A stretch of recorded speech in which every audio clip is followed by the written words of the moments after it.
जनता की मुश्किलों के बाद बात भगवान के सामने आ रही मुश्किलों की।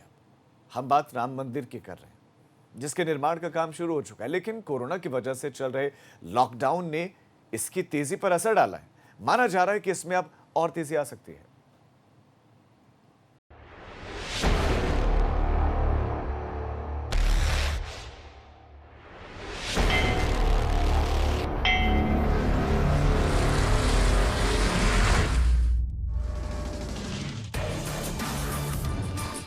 अयोध्या में राम मंदिर को लेकर जिस विवाद ने 100 साल से ज्यादा का वक्त लिया, उस राम मंदिर के सबूत भी खुदाई के साथ मिलने शुरू हो गए। रामलला परिसर में जमीन को बराबर करने का काम किया जा रहा है। लॉकडाउन के दौर में शुरू हुए इस काम में सोशल डिस्टेंसिंग और कम से कम मजदूरों के जरिए काम चलाया जा रहा है। यहाँ मिले पत्थरों ने सीधे तौर पर सबूत दिया है कि जो तर्क मंदिर को लेकर दिए जा रहे थे, वो कहीं न कहीं सही थे। खुदाई के दौरान भारी संख्या में देवी देवताओं की खंडित मूर्तियों के अतिरिक्त 7 ब्लैक टच स्टोन के स्तंभ, 6 रेड सैंडस्टोन के स्तंभ सहित 4 फीट से बड़ा एक शिवलिंग भी मिला है। जमीन के समतलीकरण के दरमियान कई अहम प्राचीन पत्थर मिले हैं। इस बात का संकेत देते हैं कि राम जन्मभूमि परिसर में कभी कहीं मंदिर रहा होगा। मंदिर के चौखट बाजू भगवान की आकृतियों वाले पत्थर, फातिक खंडित मूर्तियां और भगवान के गर्भगृह में लगने वाले आमलक, कई अहम दुर्लभ पत्थरों के खंभे मिले हैं जो काफी पुरानी हैं। रामलला के परिसर में लगी लोहे की बैरिकेडिंग को काटकर हटाया जा रहा है। ये प्रक्रिया मंदिर निर्माण शुरू होने से पहले की है।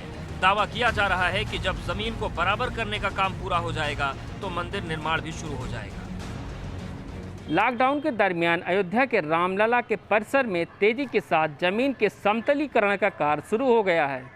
सूत्रों की माने तो जमीन समतलीकरण के बाद यहां पर राम मंदिर के लिए शिलान्यास किया जा सकता है।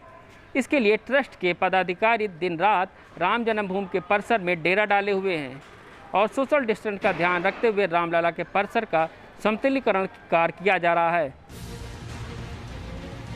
रामलला के मुख्य पुजारी आचार्य सत्येंद्र दास का कहना है कि जिस तरह से काम चल रहा है, माना जा सकता है कि मंदिर निर्माण की प्रक्रिया शुरू हो गई है।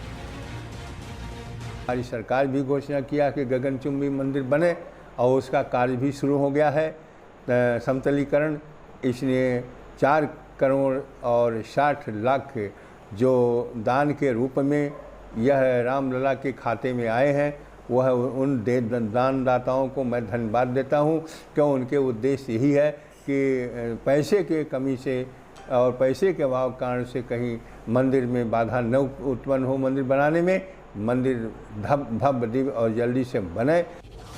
राम मंदिर निर्माण का काम शुरू होने के साथ ही 28 साल बाद ये पहला मौका आया जब श्री राम जन्मभूमि तीर्थ क्षेत्र ट्रस्ट के अध्यक्ष महंत नृत्य गोपाल दास रामलला के दर्शन करने पहुंचे। जमीन को बराबर करने के बाद मंदिर के मॉडल को लेकर काम शुरू हो जाएगा। हालांकि ये भी कहा जा रहा है कि जिस तरह से मंदिर निर्माण को तेज गति मिलनी चाहिए थी, वो नहीं मिल पाई, क्योंकि मंदिर निर्माण की शुरुआत होते ही लॉकडाउन हो गया, जिसमें पहले 2 चरण में गतिविधियां पूरी तरह से ठप हो गई। अब माना जा रहा है कि इसमें तेजी आएगी। अयोध्या की संत समिति तो कम से कम यही मानती है।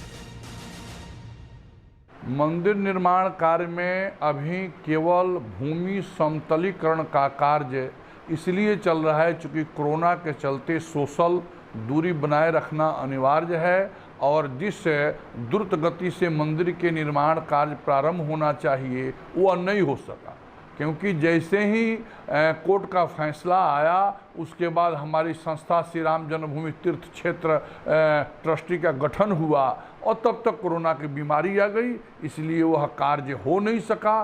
केवल हम लोग रामलला को एक अस्थायी मंदिर में बैठा करके और भूमि समतलीकरण के कार्य प्रारंभ किए हैं। इससे पहले रामलला को अस्थायी तौर पर दूसरी जगह शिफ्ट किया जा चुका था। खुद मुख्यमंत्री योगी आदित्यनाथ इस पूजा में शरीक हुए थे। अच्छी बात ये रही कि लॉकडाउन में भी रामलला के लिए दान आता रहा। लॉकडाउन के दौरान अयोध्या में राम मंदिर निर्माण के लिए 4 करोड़ 60 लाख रुपए दान के रूप में आए हैं।